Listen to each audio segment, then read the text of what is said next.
سال میں جو پالیسی ریٹ نیچے آیا اس سے تقریباً 800 بلین سے ٹریلین تک کی ڈیٹ سروسنگ کاسٹ ہم نے بچائی، اور ہم انشاءاللہ اگلے سال کے بارے میں بھی جب بجٹ آئے گا اور کل کی تقریر ہوگی اس میں بھی اس کا ذکر ہوگا. لیکن right now I just want to dwell on what happened in the last year, what's there in the economic survey. تو اس میں یہ ایک بہت بڑا امپورٹنٹ چیز ہے کہ، اور میں اس کے بارے میں تھوڑا سا اور بھی اس میں ذکر کروں گا کہ ہم نے کیا اقدام اٹھائے which are going to be structural in nature. اسی طرح جو پینشن ریفارم ہے، پینشن ریفارم کی بڑی بات ہوتی ہے کہ اس پہ کچھ نہیں ہوا، اور پینشن ریفارم میں ہم ڈیفائن کنٹریبیوشن کی طرف جا چکے ہیں ان terms of new government colleagues who have and who are joining us starting July 1, 2024. دیکھیے میں ہمیشہ یہ بات کرتا ہوں کہ ہم نے سب سے پہلے تو یہ کرنا ہے کہ بلیڈنگ کو روکنا ہے، بلیڈنگ کو روکنا ہے، اور پھر ہم نے لیگیسی ایشوز کی طرف جانا ہے. دونوں چیزیں ویری امپورٹنٹ. لیکن اگر ہم بلیڈنگ نہیں روکیں گے، لیکیج نہیں روکیں گے whether it's on the energy side or on other areas, then it's going to be very difficult for us to even start thinking and tackling the legacy issues. اور اسی سلسلے میں the last thing is the right sizing of the federal government. اور اس میں بھی اس کا جو ہے وہ ذکر کیا گیا ہے کہ 43 منسٹریز اینڈ 400 اٹیچ ڈپارٹمنٹس. تو میں اس کے بارے میں کئی دفعہ ذکر کر چکا ہوں کہ ہم نے اس کی جو it's not the what and the why part of it, کہ the federal government has to be right size. ہمارا اپنے آپ کو فٹ پرنٹ ٹھیک کرنا ہے، جو ڈیوالٹ سبجیکٹس ہیں ان کو واپس صوبوں میں لے کر جانا ہے. The question has always been the how part of it. تو اس دفعہ ہماری کوشش یہ رہی ہے، اور کل بھی میں بجٹ میں اس میں تھوڑا سا اور فردر بتاؤں گا کہ ہم اس کو آگے کیسے لے کے جا رہے ہیں. لیکن پچھلے سال میں ہی جتنی منسٹریز کو ہم ڈیل کر چکے ہیں، جتنے ڈپارٹمنٹس کو ضم کر چکے ہیں، اور ہم اس کو مرحلہ وار آگے لے کر جا رہے ہیں 5 ministries at a time. So the process, تاکہ میں دوبارہ ریپیٹ کر دیتا ہوں، پروسیس یہ ہے کہ ہم منسٹریز کو انوائٹ کرتے ہیں، ان کے اٹیچ ڈپارٹمنٹس، ان کے سی اوز کو انوائٹ کرتے ہیں تاکہ ہر ایک کو سنا جا سکے. ہو سکتا ہے کہ ہمارے سے کوئی کوتاہی ہو جائے، ہمیں کوئی بات سمجھ نہ آ رہی ہو، وائی اے سرٹن ڈپارٹمنٹ اور certain ministry is so critical for running of the federal government. تو ان کی بات سنی جاتی ہے، پھر ایک سب کمیٹی ہے جو اس کو آگے لے کر جاتی ہے، اور پھر اس میں فردر ڈیپ ڈائیو ہوتی ہے. پھر ان کی جو سفارشات ہیں واپس ہم انٹو کمیٹی لاتے ہیں، پھر اس کو کیبنٹ میں لے کے جاتے ہیں، اور ونس دا کیبنٹ ڈیسائڈز اس کو پھر ہم امپلیمنٹیشن میں لے کے جاتے ہیں. اب میں تھوڑا سا سیکٹرز کے بارے میں ذکر کرنا چاہوں گا.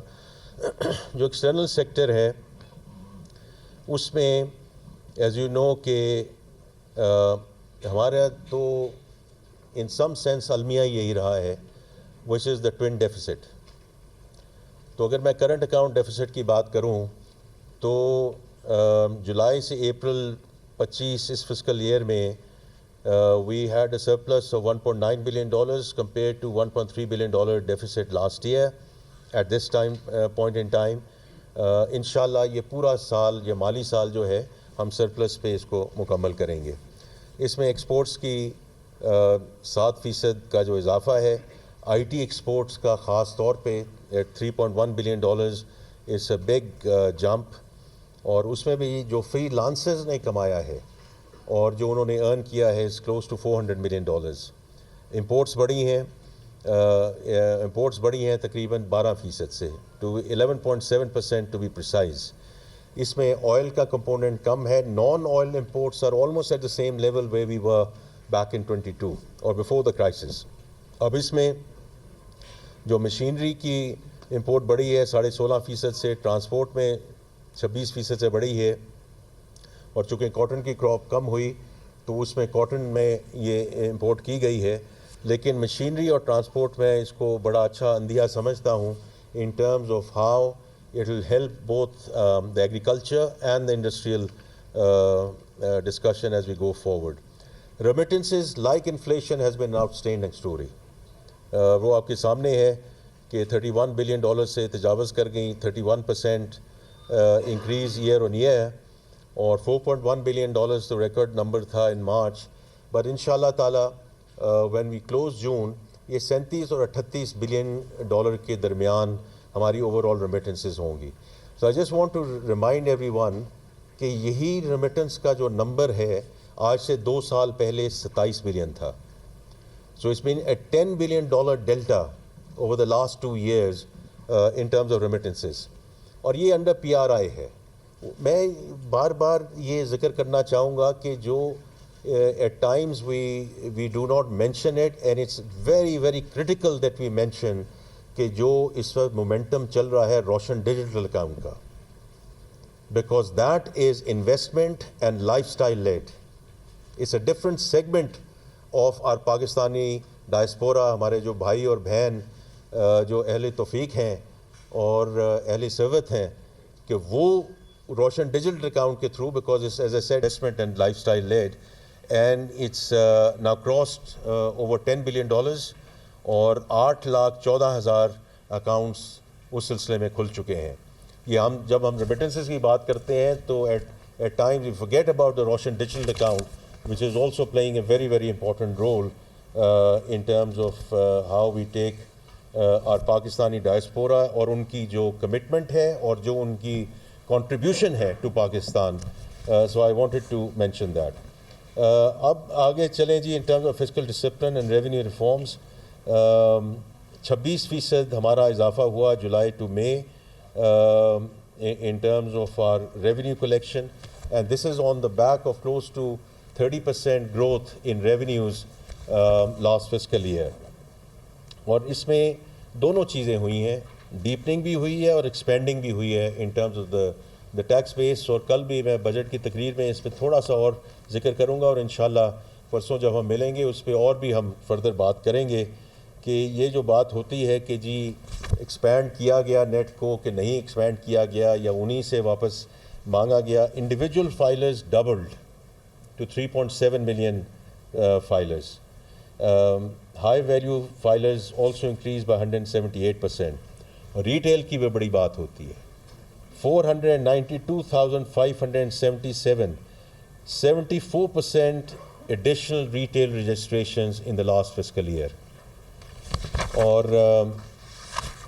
ڈیٹ مینجمنٹ پہ میں پہلے بات کر چکا ہوں, لیکن جو ہم نے کوئی عملی اقدام اٹھائے, پہلی بات تو یہ ہے کہ ہم نے ڈیٹ کو, لوکل ڈیٹ کو 1 ٹریلین روپیز وی باٹ بیک ڈیٹ, اور اس کی 2 وجوہات تھیں. ایک تو یہ ہے کہ ہم اس کی جو قیمت ہے اور جو اس کا جو مارک اپ کی مد میں رقم جاتی ہے اس کو کم کیا جائے. But it was also a signal to the banking system that the government is not a desperate borrower anymore. We will borrow, but we will borrow at our terms. And it's about time that you start lending to the private sector. اور private sector کو جو ابھی اور بہت اس میں آگے جانا ہے, پرائیورٹی سیکٹر لینڈنگ میں جانا ہے, لیکن یہ بینکوں کو بہت ایک امپورٹنٹ میسج دیا گیا کہ یہ جو کراؤڈنگ آؤٹ کی بات ہوتی ہے, یہ you have to start going back and lending to the private sector, اور اس میں جو انکریز ہوا ہے وہ آپ دیکھ چکے ہیں. اسی طرح جو ہماری شفٹ ہے to Islamic, especially around sukuks and long term debt, average time to maturity ہم نے 66% سے انکریز کی ہے, تاکہ جو ری فائنینسنگ رسک ہے اس کو کم سے کم کیا جا سکے, تاکہ یہ نہ ہو کہ وہ چونکہ بنچنگ ہوتی ہیں ان ٹرمز آف میچورٹیز, کہ اس کو کم کیا جائے. اور پھر میں نے debt to G D P کی بات کی ہے, تاکہ ہم اس کو 65% پہ رکھیں اور اس کو بتدریج کم لے کے جائیں. اور یہ ایک تھوڑا سا ٹیکنیکل ٹرم ہے, انشاءاللہ ہم جب اگلے سال کی بات کریں گے تو it's not only about keep on seeing creating the beta, because if you اگر پالیسی ریٹ نیچے جا رہا ہے اسی طرح ڈیٹ سروسنگ نیچے جا رہی ہے, تو اس میں ہمیں الفا کریٹ کرنا ہے, ہمیں لائبلٹی مینجمنٹ ٹریڈز لے کر آنی ہے. اس کے لیے ہم جو ڈیٹ مینجمنٹ آفس ہے اس کو ہم اسٹرینتھن کر رہے ہیں تاکہ اس قسم کی ٹریڈز کر سکیں. کیونکہ دیکھیں جہاں سے بھی ہمیں 10 بلین 15 بلین 20 بلین 100 بلین جہاں بھی بچتا ہے ڈیٹ سروسنگ میں,